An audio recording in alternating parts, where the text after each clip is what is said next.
Bien, ahora vamos a ver otros dos elementos de las obras civiles que también son importantes: canales y el desarenador.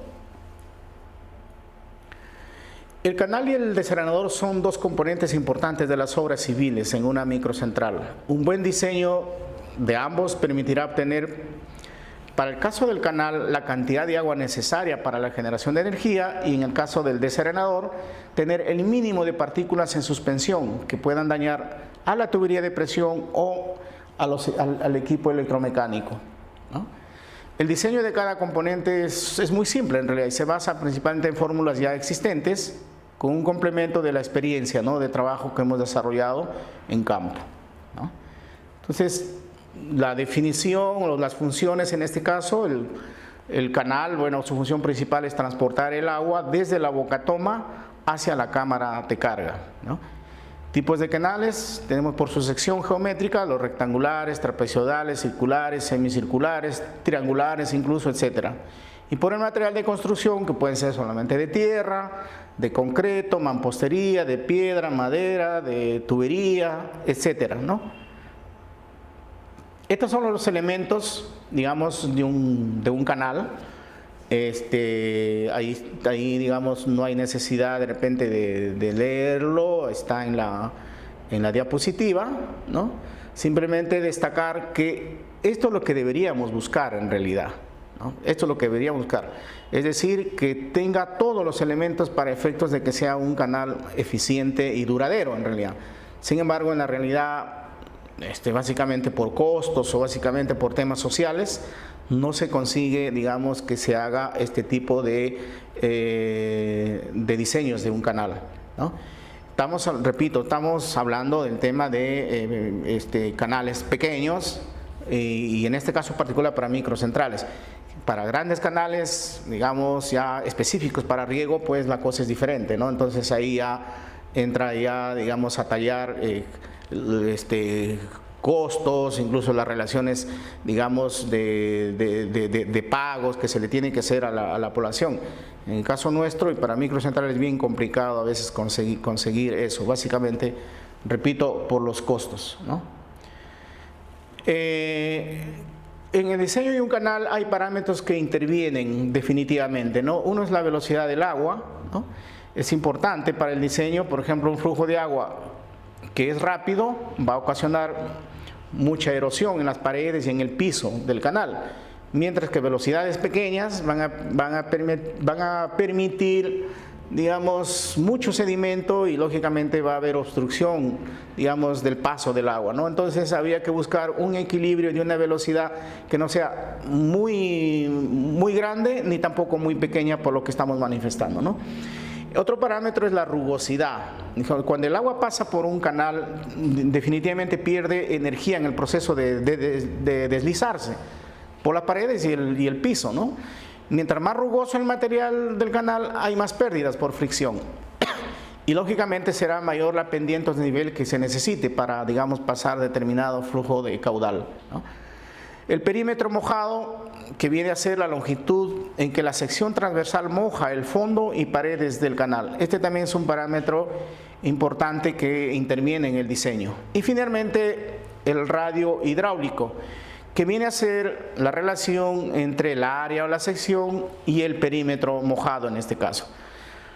Y al mismo tiempo es el que describe la eficiencia del canal. El radio hidráulico es el que describe la eficiencia del canal. Y esta es la famosa fórmula para calcular, digamos, la velocidad en este caso de un flujo, en este caso particular del agua, ¿no?, que es la conocida fórmula de Manning, ¿no? Está allí en relación como decíamos, en relación a los parámetros que manifestábamos, en relación a la rugosidad, el radio hidráulico y la pendiente, ¿no? Y finalmente, conociendo la velocidad y conociendo el área de la sección, podemos hallar, digamos, el caudal, ¿no? El B viene a ser en este caso la velocidad en metros por segundo, el N coeficiente de rugosidad, radio hidráulico, el área de la sección transversal, el perímetro mojado, que viene a ser el contacto del agua con la solera y paredes, y la pendiente de la solera del canal. quería adicionar esto, a veces no se encuentra mucho esta formulita para calcular el canal, digamos, en un círculo, en el tubo. Entonces acá les damos la fórmula. Lógicamente trabajando, siempre debe trabajar, para que se convierta en canal, debe trabajar a 3/4 partes de su diámetro, es decir, el tirante de agua debe ser 3/4 o 0.75 del diámetro interior del diámetro. Entonces en base a eso, esta es la fórmula, caudal a 28.4 por el diámetro interior a los 8/3 por la pendiente a la 1/2 o la raíz cuadrada en todo caso, ¿no? Entonces, importante también considerar esta fórmula para efecto del cálculo de canales circulares. Características de las secciones transversales, básicamente las más conocidas, que en este caso estamos hablando del canal rectangular, trapezoidal y triangular, ¿no? El perímetro mojado, cuáles son digamos ahí sus fórmulas, y el área transversal. En este caso, B es la base del canal y Y viene a ser, digamos, el tirante de agua, ¿no? Y el Z viene a ser la contangente del ángulo que forma, básicamente cuando hablamos ya de canales trapezoidales, porque en el caso de rectangulares, este Z, como vamos a ver luego, es 0. Acá algunos datos de acuerdo al material de este famoso Z. Cuando hablamos de canal trapezoidal, ahí tenemos los datos de arena, greda, arcilla, concreto, etcétera, ¿no? Es decir, simplemente ya son datos conocidos para efectos que nos facilite el cálculo o el diseño de un determinado canal, ¿no? Igual, poco como complemento, se dan algunos datos aquí del coeficiente de rugosidad, teniendo en cuenta el revestimiento de la superficie del canal, ¿no? Es decir, si es de arcilla, si es de concreto, si es de madera, PVC, etcétera, ¿no? Entonces, estos valores nos van a ayudar mucho para hacer, digamos, en la fórmula de Manning, hacer el cálculo correspondiente, ¿no? Entonces, estos son los pasos para el diseño de un canal. Definir la pendiente S del canal. Se supone que cuando yo hago el diseño me van a decir, mira, vas a utilizar una pendiente de 1 por 1000, 2 por 1000. Y en el caso de repente no lo conozca, es fácil sacarlo. Tengo la ubicación de mi boca toma y tengo la ubicación de mi cámara de carga. Calculo esa longitud, ¿no es cierto? Y tengo las cotas, ¿no?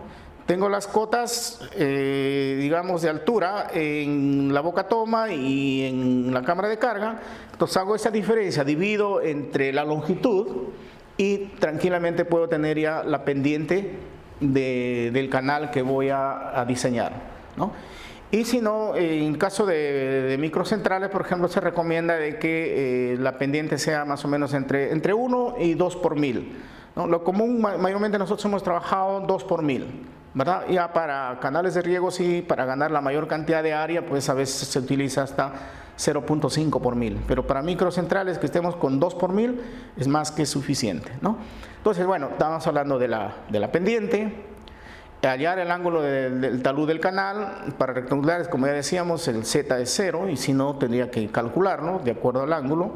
Dar unos primeros valores al fondo, B y al tirante, es decir, esto va a ser iterativo. Calcular la sección del la sección A, el perímetro y el radio hidráulico, con la ayuda de las siguientes fórmulas, bueno, las fórmulas que ya se les dio también anteriormente.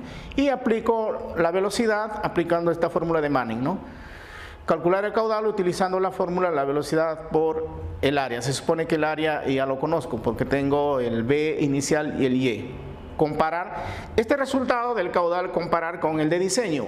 Si es mayor, hay que disminuir las dimensiones y si es menor, aumentarlas. La pendiente S y la velocidad N se mantienen en realidad, ¿no?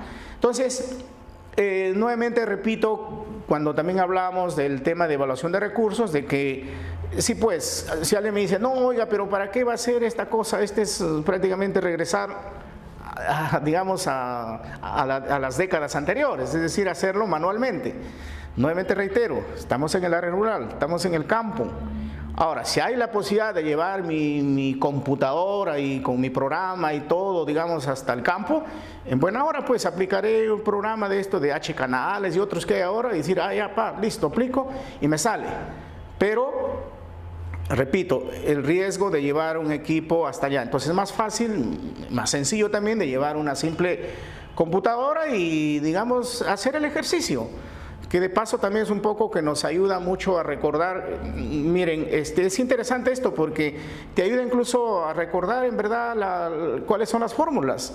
Porque a veces no sabemos las fórmulas, como ya está todo, digamos, programado en los programas, entonces nos olvidamos de la fórmula y ya está el programa y listo, simplemente aplico el programa y se acabó, ¿no? En este caso, lo hacemos paso a paso y, digamos, son más, incluso más efectivos también, digamos, los datos que obtengamos en campo, ¿no? Ok, esta es una vista simplemente como referencia también, indicarles de que el canal teniendo en cuenta este 3 tipos de canales, cuál es el de máxima eficiencia, ¿no? Entonces ahí hay datos que ustedes pueden tomar para efectos de definir exactamente cuál es el canal o el tipo de canal de mayor eficiencia hidráulica en este caso, ¿no? Quería de alguna forma un poco hablarles también de nuestra experiencia. Sobre el tema de revestimiento de canales, ¿no? Nosotros hace ya más de 20, 25 años que iniciamos los trabajos básicamente en proyectos de microcentrales en Cusco, Cajamarca, Huaraz, etcétera. Implementamos este tema del concreto para el revestimiento y que le llamamos el método de las cerchas. En realidad es una tecnología que incluso ahora se utiliza muchísimo para el tema de los canales, por ejemplo, de las canaletas, en el caso de las carreteras, ¿no?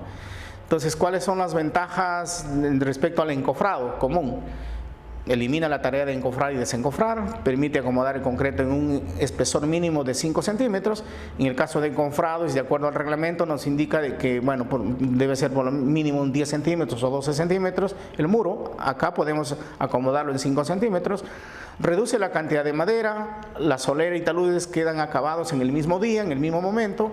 Hay reducción de cemento agregados en un 50%, rendimiento de mano de obra aumenta un 30%, materiales para las juntas de dilatación se reducen un 50%, etc. Es decir, con este revestimiento de canales ahorramos muchísimo en materiales y lo hacemos eficientes. Ojo, esto es para revestir canales básicamente trapezoidales y para volúmenes no mayores a 1 metro cúbico por segundo. En realidad, donde no hay mucha presión, digamos, simplemente son para canales que llevan agua sin presión, simplemente es para impermeabilizar. Si hablamos de mayor, entonces ya ni modo, ahí sí hay que definitivamente entrar el encofrado, incluso el reforzamiento con acero. Miren, y acá unas ilustraciones de modelos de las cerchas que les hablaba, ¿no? En la parte de arriba, las vistas de arriba, digamos el inicio, ¿no? Y ya en la vista inferior derecha, ya funcionando el canal ya revestido con este método. Algunas otras ilustraciones que de alguna forma ya en el mismo interín de la implementación en campo hay que ingeniárselas, ¿no? Canales contra cerros, utilizado bastante también el tubo, el PVC sobre todo últimamente se está utilizando bastante en canales, ¿no es cierto? Simplemente como referencia, ¿no? Vamos a pasar al segundo elemento de esta parte, que es el desarenador. El desarenador, ¿cuál es su función? Su función principal es sedimentar las partículas sólidas que lleva el agua en suspensión dentro del canal. ¿Cuáles son los principios que debe cumplir? Tener una longitud y ancho adecuados para sedimentar las partículas, facilitar la eliminación de los depósitos, evitar la turbulencia del agua causada por cambios de áreas o recodos, tener capacidad suficiente para la acumulación de estos sedimentos que se va, digamos, a obtener, ¿no? Estos son los elementos con sus detalles, ¿no? Es importante acá, digamos, tener en cuenta los elementos de la longitud y el ancho, básicamente de decantación o de reposo de las partículas que deben ser las adecuadas. Y aquí también elementos complementarios que van dentro de un desarenador, que nosotros, por la experiencia, lo hemos, digamos, establecido, que son vertederos, que son en este caso en lugar de una compuerta, por ejemplo, un desagüe que se puede hacer solamente de tubo, ¿verdad? Para bajar costos, de ser más eficientes, ¿no? Entonces, como elementos complementarios que se van dentro de un desarenador, ¿no? Y para el diseño hay que tener algunas precauciones importantes. La turbulencia y tendencia al desplazamiento son condiciones importantes a tener en cuenta dentro de un desarenador. Generalmente en las bibliografías encontramos a veces tipos de desarenadores, llámese para agua potable incluso, con algunos elementos que en lugar de facilitar, digamos, la sedimentación, más bien agitan, digamos. Entonces eso de alguna forma no va a permitir hacer un buen trabajo, ¿no? Entonces aquí detallamos lo que a veces, mejor dicho, lo que es incorrecto y lo que es correcto, ¿no? Si queremos de alguna forma agregarle algunos complementos, como en este caso, por ejemplo, los famosos deflectores, ¿no? Y para terminar, queremos acá darle las fórmulas empleadas para el diseño del desarenador. En realidad, estas fórmulas han sido de alguna forma sacadas de nuestro manual, que fue el primero editado, digamos ya hace más de 30 años, cuando todavía Soluciones Prácticas era tecnología intermedia o grupo de tecnología intermedia, ¿no? Entonces, tratar de hacer lo más simple, lo más, digamos, fácil, ¿no? Pero lógicamente que cumpla con el objetivo, que en este caso es ser eficiente en, digamos, hacer la detención, el desarenado de, digamos, las partículas que van en suspensión dentro de un canal. Entonces, estas son las fórmulas y cada una de ellas, digamos, con su descripción, donde particularmente lo que juega acá importante es la profundidad de decantación, el ancho también del desarenador y la velocidad horizontal del agua, que ese es fundamental, ¿no? Tenerlo en cuenta, ¿no? Entonces acá algunas consideraciones para el diseño. Esta velocidad horizontal debe ser muy pequeña, debe estar entre 0.2 y 0.4 metros por segundo. Este factor de seguridad es importante también considerarlo, a efectos de repente no hacerlo, buscar, digamos, el equilibrio. Debe estar entre 2 y 3 este factor F. Recomendamos por la experiencia que la longitud de entrada y la longitud de salida sea igual al ancho, ¿no? Esto incluso constructivamente nos ayuda muchísimo, ¿no? Y finalmente damos acá una tabla de decantación de la partícula que al hacer el diseño debemos tener cuidado. Mayormente en el caso de microcentrales lo que hemos tratado es que el tamaño que se debe decantar sea de 0.3 milímetros. ¿Por qué? Porque, digamos, ya las de menor tamaño no le van a hacer mucho daño a la tubería, ni tampoco a los componentes del equipo electromecánico, básicamente a los componentes de la turbina, ¿no? Entonces, para cada tamaño tiene su respectiva velocidad que debemos tenerlo en cuenta para hacer el diseño correspondiente. Y a continuación, algunas ilustraciones también de los modelos que hemos desarrollado, hemos implementado, hemos construido en diferentes proyectos a nivel de todo el país y también a nivel incluso internacional, ¿no?